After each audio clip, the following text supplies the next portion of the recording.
Hi, you're with Julian on the Brown Note, and I'm just doing a bit of a roundup of a couple of perhaps lesser albums from artists I really like, because it's been a bit sporadic since I started my new job, so I'm just trying to fit in doing these and the radio show and everything else. So in the coming week, there's going to be some very big review albums, some of the biggest of the year, like the indie royalty from Britain in a golden period of British indie guitar music. Second album from Working Men's Club. Third album from Black Midi. There's also the Sons, I always forget the name of it, but the post-Cocteau Twins Elizabeth Fraser project as well.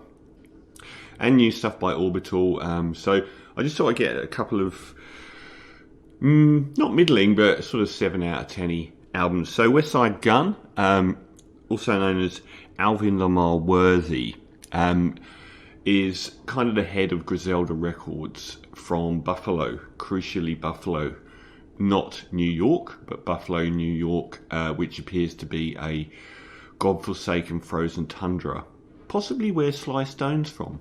I'm not quite sure now. So he's been very prolific, and I think the most interesting thing in American rap over the last few years, in a bad period, a lot of, just people like Travis Scott are just so what? I just don't really care. And I think it's been a rough period. I mean, New York suddenly sort of snapped into focus with Pop Smoke, and then he was gone. And then they kept releasing these absolutely garbage albums that had Pop Smoke's name on it that had nothing to do with his sound, or either of those iconic mixtapes, which are magnificent.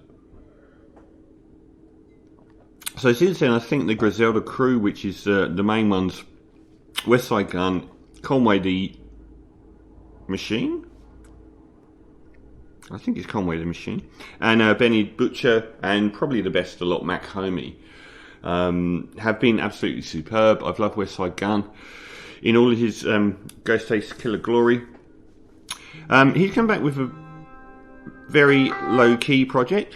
That's my dad phoning.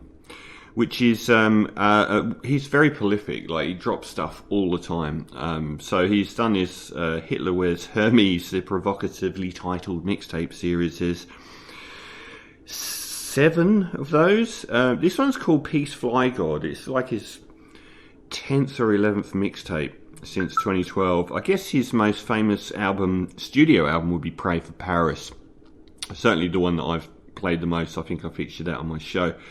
So this is a very different album for him. It's one that was produced in 2 days, whereas he normally spends a lot of time curating his music. He's very into art and fashion.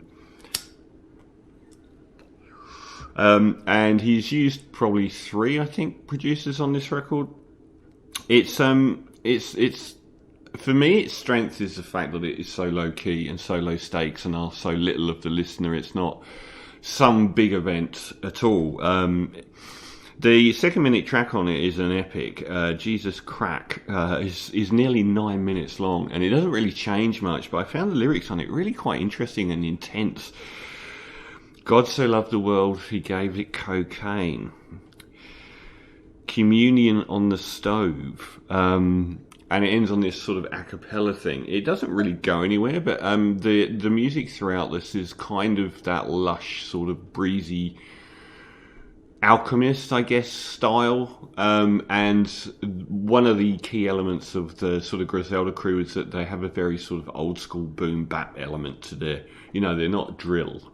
They're not like modern variants of UK drill or something, or mumble rap. It's got a real old school boom bap feel about it. Rich Barton is gloriously wonky.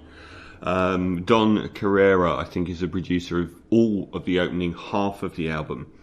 And that track is really good, and so is the follow-up, Big Ass Bracelet, which is, again, it's got that lushness that reminds me of Supreme Clientele. And I have always thought the Westside Gunn was an awful lot like Ghostface Killer, so that does kind of fit. In fact, he actually recorded an album called Supreme Clientele. That was great, and probably the highlight of the album are the 3 tracks produced by, one of the top tier producers in hip hop ever, Madlib. Derek Bowman is really, really good. And also Horses on the Sunset has a really sort of maudlin, downbeat feel about it, which I thought was really, really good. I think if there's flaws on this album, it isn't. I mean, I really like the fact that it was hastily put together like it was, but a lot of the rapping on the album isn't done by Westside Gunn, and whereas in the past he's had Conway the Machine. Is it Conway the Machine? I hope it is. I hope I haven't read that down wrong. Benny the Butcher backing him up. Here we've got SD Knack and Stove God Cooks, who are lesser cogs in the Griselda world. So they probably occupy at least half of this mixtape. But like I said before, it has got a breezy charm about it. It doesn't ask you to invest too much.